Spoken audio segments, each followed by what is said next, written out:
Hi, I'm Mike Goodwin, Product Manager with EverLogic. What I'm going to show you is how to create a user account in the EverLogic software. The first thing you're going to do is you're going to log into the system, and you need to have access to this System Setup tab. You click on the System Setup tab and go to the Employee Center. Click on your employees, and then you can either search for the employee record or you can create a brand new one. I'll go ahead and create a brand new record here. And we'll assume in this case we'll create a parts clerk, somebody who can work in the parts department.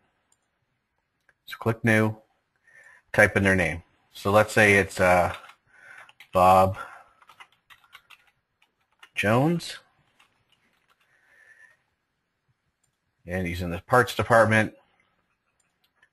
He's the clerk, and he reports to Mike Goodwin. You can fill out the rest of this information, but you don't need to. The only thing that's required is anything that's bold. The next thing you're going to do is you're going to save the record and then click the employee can sign on. As soon as you do that, you get the user information tab. Now in here, you're going to give them a login. Typically, I like to use the first initial and the last name. And then just to start with, I'll give them a generic password like password 123. So that when he logs in, he can change his password. I'm going to assign him a panel. Because he's in the parts department, that's most likely where he's going to work most of the time. I'll click Parts. And then I'm going to toggle off these things and get just the parts and service functionality. So I'm going to give him access to parts.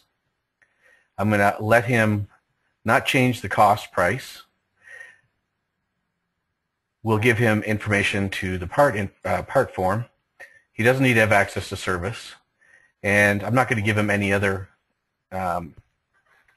abilities. And then I'll click Save. Now let's log in as Bob Jones and see what happens to the menu up here. Let me close those down. Pull up EverLogic. Log in as B. Jones and password 123.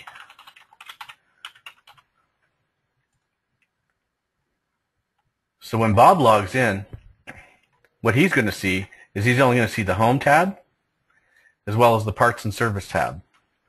So these are the only functions he has access to. And then down here, he is on the Parts. He's got the Parts search screen, and you can minimize that. And that's how you create a new user. Thanks.